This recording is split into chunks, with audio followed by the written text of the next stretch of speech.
This tutorial is going to walk you through how to use PowerPoint in your own classroom for teaching and learning.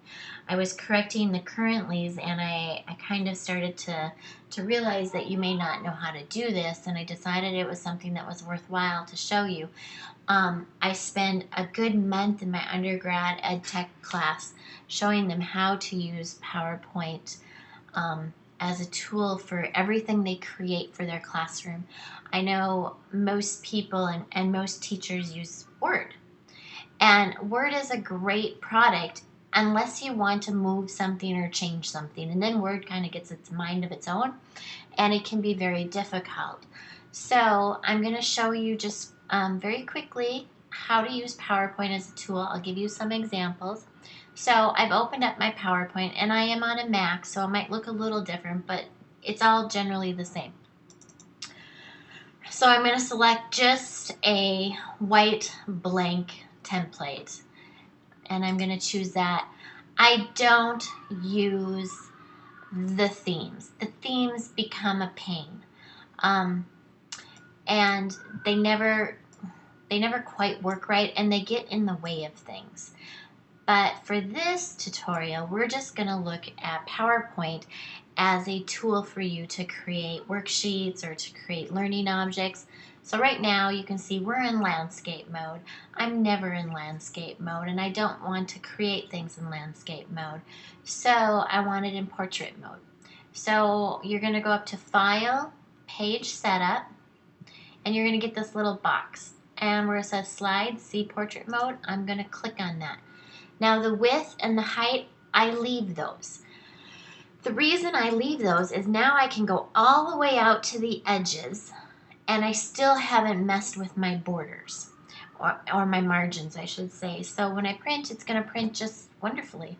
And I'm going to click OK. Now I have a portrait. Here's my first worksheet. The next thing I'm going to do is I'm going to choose in my layout blank. Everything always starts as a blank. And I want to beautify this a little bit. So I'm going to choose a rectangle. And I'm just going to draw my rectangle.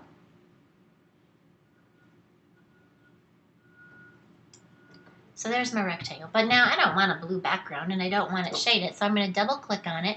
It brings up my formatting tools.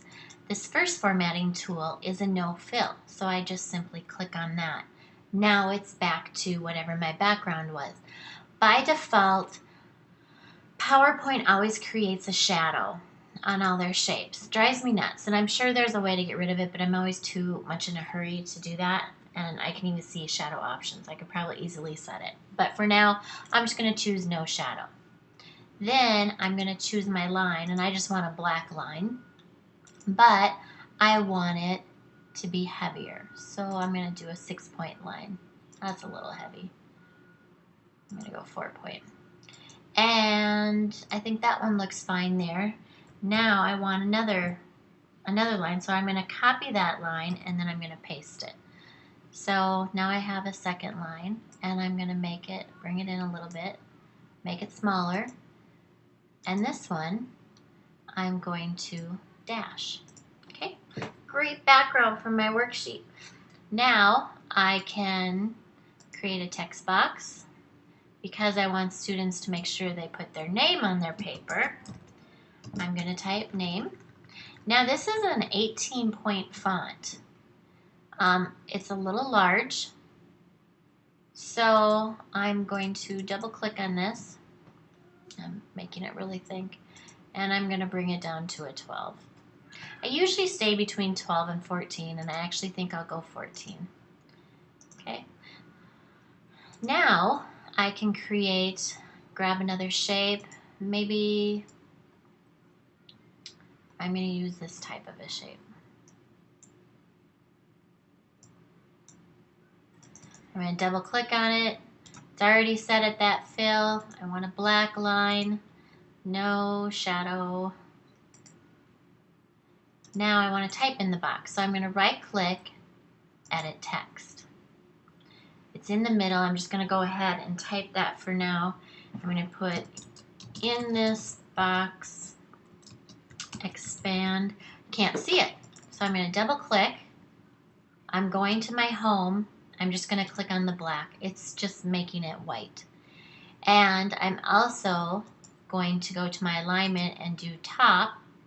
So it brings it to the top and over to the left. Expand your thinking on such and such. So now I can have students do that, and I can move this over here. Maybe I want to put an image in. I can drag and drop this image here. Oops, that was somebody's currently. Let's get another. Here's an image of my quilt. So maybe I want an image of a, here's my image, and I'm going to put that up here. The nice thing about this is I can go back and forth, and if I decide I want to redo something the next year, it's easy to manipulate. I can bring in one to another, so I can take one presentation and bring it into another presentation. But let's say I decide that I want a theme, which I never use in my Create My Own. Okay, so I add a theme.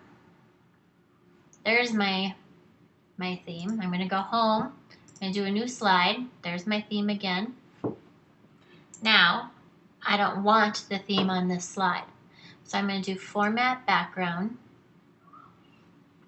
And I'm going to get this little toolbar up, and I'm going to do Hide Background Graphics. So that hid all of that graphic that was right here. And then I'm going to choose the color. I'm just going to do white and apply. So it's still on my first one, but it's not on the second one. And if I do a new slide, it's going to be back on the next one. So that's kind of how you get away with, if you need a blank page in something that you've done a theme, you can do that. Like I said, I don't do themes, and I want to remove the theme. So I'm just going to go back to white. There. So I'm back to my normal. What I generally do is I create my own. So I might go to, in fact, I'm just going to show you a sample that I have. Here's in my Kitty Lit, we do George Washington socks. Here is my theme. So I have this as my theme, and this is their unit. So everything is done in the blank. I can print it out. The nice thing about it is I can move things around. I can still put in different categories. So here's the teacher lesson. Here's my heading that's on all these. And I just simply, if I want a new one, I duplicate the slide. So I make my heading, and then I just start duplicating. And then I can, I'm clicking faster than my computer can keep up. And then I can just click and delete and get rid of that. So, and I can add a new one. I don't want to ruin this, so I'm just going to delete the slide. I can scan in worksheets and make them, take screenshots of them. If you're on a Mac, it's easy. It's Command-Shift-4, the number 4. Command-Shift and the number 4. And you get this little box, and you draw a picture around what you want to take a picture of, and it creates this little screenshot. If you're on a Windows, there's a program called Skitch, S-K-I-T-C-H, and it will be one of our modules that you can look at, and you can screenshot and draw pictures on it. So in this unit, I've done a lot of screenshotting, brought things in, and then when I got to the worksheets, because we know that students learn by chunking information, not by reading a whole bunch of text, we need to, this generation really focuses on chunking. We create little boxes, and we add some graphics to go with it just because of the visualness of our students today. You'll notice my heading changed. If it was a student page, then then we had only one bar across in the chapter. If it's a teacher page, it has the double. So all of my pictures are in here. A lot of what I do for worksheets and stuff is all put together through boxes and in PowerPoint because I can add so easily to it. Try doing this with Word. It's not going to work very well. So it's just a quick tutorial on how to use PowerPoint for teaching and to bring things in. If you have questions, let me know about anything about this, and I can do another quick tutorial to help you out, because this is supposed to be a learning environment and something you're going to learn, and hopefully you'll take this with you.